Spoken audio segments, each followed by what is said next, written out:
Pada video sebelumnya saya telah membahas buku karya Yuval Noah Harari, Sapiens, yang menceritakan riwayat singkat umat manusia. Bagaimana manusia yang tadinya bukan apa-apa sehingga bisa mencapai puncak rantai makanan. Maka pada episode kali ini saya akan membahas buku kelanjutan dari Sapiens, yakni simak terus.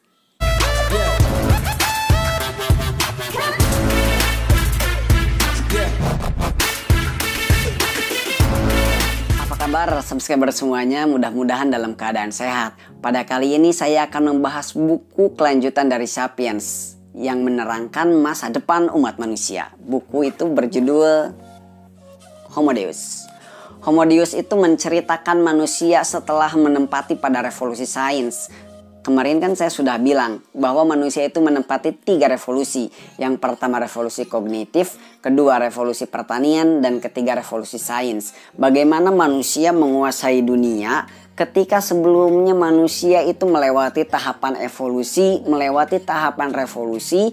Dan ketika manusia menggenggam revolusi sains, revolusi teknologi, apa yang akan hendak dilakukan oleh manusia. Nah, sebelumnya manusia itu memiliki 3 musuh utama, yakni kelaparan, yang kedua wabah, yang ketiga adalah perang.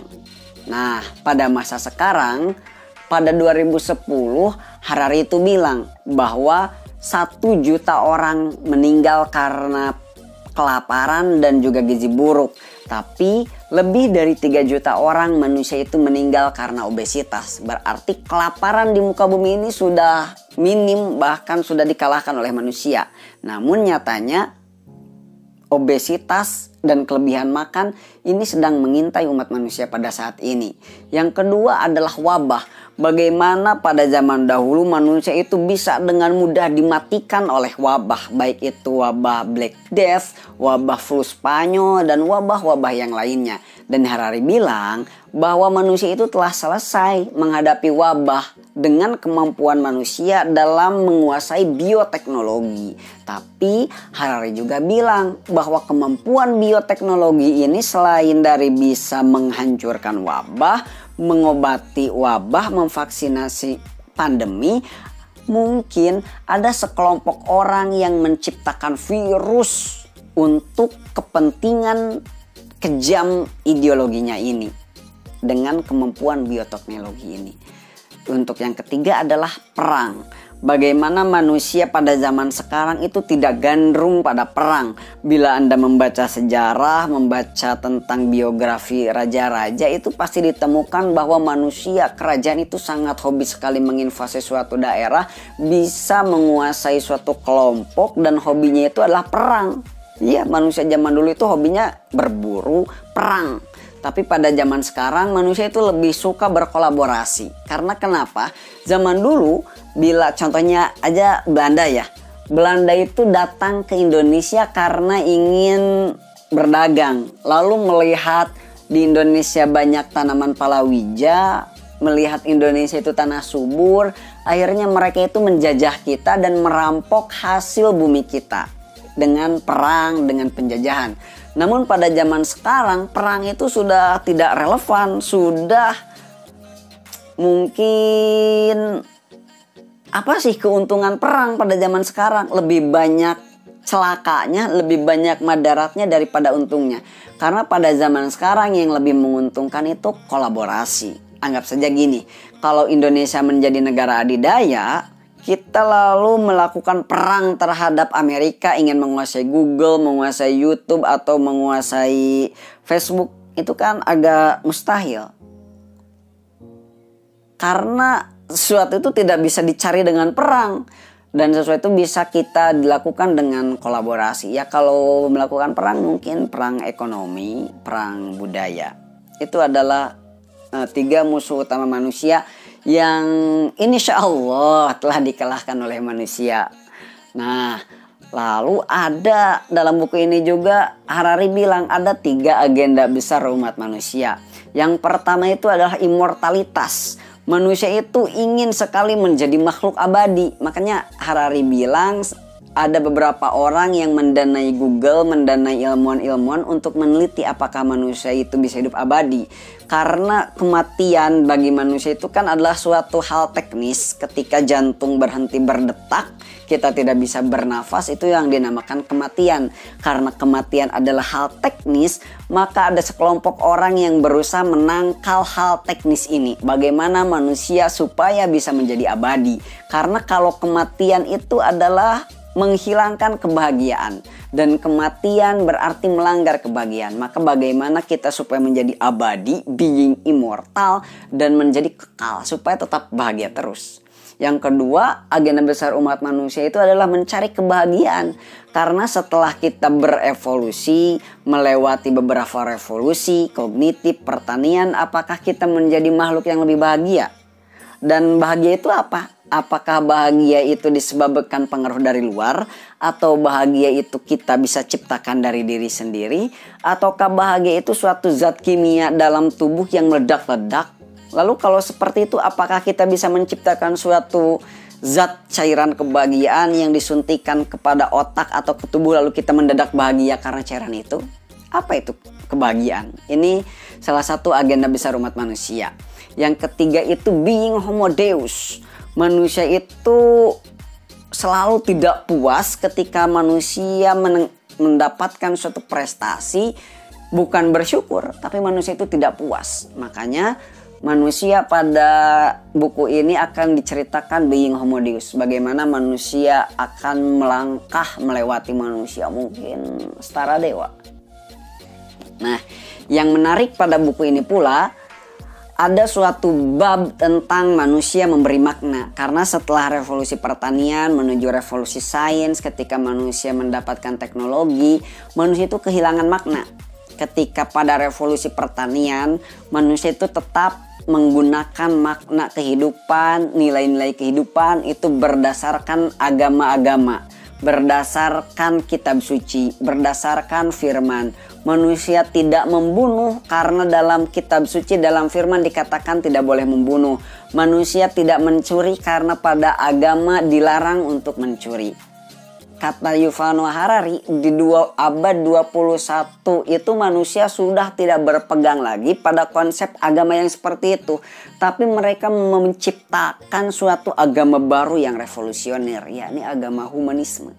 Agama humanisme itu adalah suatu ide atau gagasan yang mengatakan dan mencari nilai, menempatkan nilai apapun kehidupan manusia berdasarkan manusia itu sendiri. Jadi humanisme itu adalah suatu gagasan manusia yang menyembah manusia. Misalnya, saya tidak membunuh.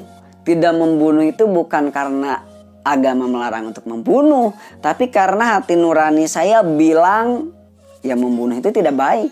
Saya tidak mencuri bukan karena agama melarang mencuri, tapi karena menurut saya mencuri itu tidak baik, mencuri itu tidak boleh. Nah, dari humanisme itu sendiri lahirlah 3 cabang aliran dari humanisme. Yang pertama adalah liberalisme, yang kedua adalah sosialisme, yang ketiga adalah evolusioner. Ketiga ide pokok pikiran itu sendiri nantinya akan melahirkan 3 model ekonomi. Ekonomi itu adalah kapitalisme yang dijunjung oleh liberalisme, di mana Anda mencari kebahagiaan bebas mau Anda, bebas-bebasnya.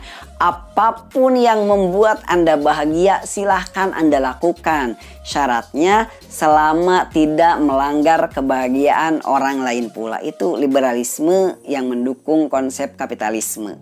Yang kedua adalah sosialisme. Sosialisme itu mendukung komunisme, di mana kebahagiaannya itu bukan terletak pada kebahagiaan diri sendiri, tapi lebih terletak pada kebahagiaan kelompok. Kalau kelompoknya senang, berarti kita juga senang. Kalau kelompok sedih, kita juga turut sedih. Ini adalah komunisme yang didukung oleh sosialisme.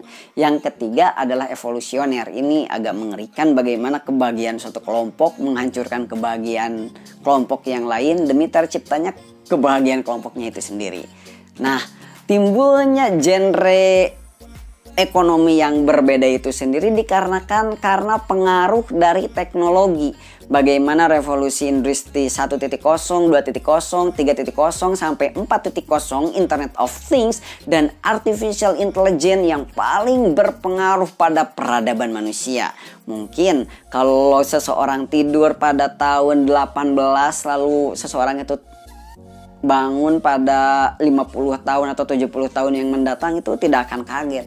Tapi bila seseorang yang abad 19 tidur lalu bangun di abad sekarang 21, mungkin dia akan kaget melihat bagaimana seseorang bisa berbelanja tanpa perlu membayar uang, bagaimana kita bisa duduk di rumah tapi makanan bisa datang kepada kita, bagaimana kita bisa membeli baju tanpa perlu kita ke toko baju. Itu sungguh kehebatan dari artificial intelligence. Nah, dari kehebatan revolusi industri 4.0 itu bisa disebut dataisme. Ini akan menjadi suatu agama baru yang mengalahkan humanisme. Yang pada humanisme ketika kita mengatakan apakah buku ini bagus, saya akan bertanya pada diri sendiri, kayaknya buku ini bagus loh. Tapi manusia pada revolusi industri 4.0 itu tidak bisa gitu. Ketika manusia revolusi industri bertanya apakah ada buku yang bagus, dia tidak akan bertanya pada dirinya sendiri, tapi dia akan bertanya pada Google. Google, tolong dong kasih 5 rekomendasi buku yang bagus. Atau ketika seseorang akan rekreasi ke Yogyakarta, Google kasih saya 5 rekomendasi tempat wisata yang bagus di Yogyakarta. Ini manusia bukan pada dirinya sendiri ketika bertanya tentang kebenaran, keasikan, kenyamanan. Tapi manusia sudah dikontrol oleh suatu algoritma yang rumit yang disebut data. Ini yang akan seru, pembahasan yang seru dalam buku Homo Deus ini. Bagaimana kalau kita sekelompok manusia menguasai seluruh data. Karena semakin seseorang menguasai data, maka seseorang itu akan semakin menguasai dunia. Dari artificial intelligence, dari dataisme itu sendiri, manusia mulai mengembangkan robotika. Karena robotika itu menarik. Contohnya aja gini. Ketika dalam suatu perang kita mempekerjakan 100 tentara yang mempunyai emosi, yang mempunyai keluarga, mungkin seseorang itu tidak akan melakukan perang secara efektif. Ketika musuhnya ternyata saudaranya, ketika ternyata musuhnya itu adalah mantan pacarnya, efek dari kerjanya itu akan berkurang, nggak akan semaksimal itu. Tapi ketika dengan teknologi artificial intelligence, Internet of Things, dan robotika, kita bisa menciptakan drone-drone yang tangguh yang bisa melakukan perang tanpa melibatkan perasaan. Betul kan? Ini akan menjadi suatu hal yang mengerikan itu sendiri. Bagaimana dengan kemajuan teknologi, kita itu mungkin pemilihan demokrasi itu sudah tidak akan berguna. Misalnya kita melakukan demokrasi, melakukan pemilihan umum untuk mencari siapa calon yang cocok. Kita akan bertanya kepada masyarakat dengan cara pemilihan. Tapi bila akan ada ditemukan suatu teknologi yang mengetahui pikiran manusia, yang mengetahui apa yang sebenarnya dicari orang-orang, siapa yang mau diinginkan dengan kemampuan teknologi, kita sudah tidak perlu melakukan pemilihan karena sudah tahu apa yang diinginkan orang-orang. Ini adalah kehebatan dari data. Dan ini yang paling seru yang dibahas dalam buku Sapiens itu sendiri. Bagaimana kemampuan data, kemampuan artificial intelligence, robotika yang akan menguasai dunia. Ketika manusia sudah menguasai kemampuan ini, dia akan menganggap dirinya sebagai Tuhan. Dia akan menganggap dirinya adalah suatu orang yang mengetahui segalanya. Yang pada akhirnya dalam buku ini juga diterangkan akan ada 2 kelas. Yang pertama adalah Homo Deus, seseorang yang bisa mengakses kemampuan ini, mengakses kemampuan data sehingga mengetahui kemampuan orang lain yang bisa digunakan dia untuk kepentingan politik, kepentingan bisnis, kepentingan kesehatan. Dan kalau orang yang tidak bisa mengakses kemampuan Homo Deus ini akan menjadi manusia kelas 2, yang menjadi manusia kelas rendah. Di sini akan timbul kasta 2, manusia yang berguna, yang memiliki data yang hebat, dan yang kedua adalah manusia yang lemah karena tidak menguasai data. berarti teknologi ini sendiri akan menjadi mencengangkan dan hebat di masa depan. Itu prediksi dari buku Homo Deus. Untuk lebih lengkapnya silahkan cari buku ini, beli, atau kalau tidak mampu pinjam ke teman sendiri. Mungkin cukup sekian dari saya. Oke, yang terakhir silakan baca buku Yuval Noah Harari. Itu sungguh mencengangkan, sungguh inspiratif, sungguh mind blowing sekali. Tapi yang perlu diingat, hati-hati karena sangat provokatif dan bisa mengguncangkan iman Anda. Saya Helmi Barok, terima kasih.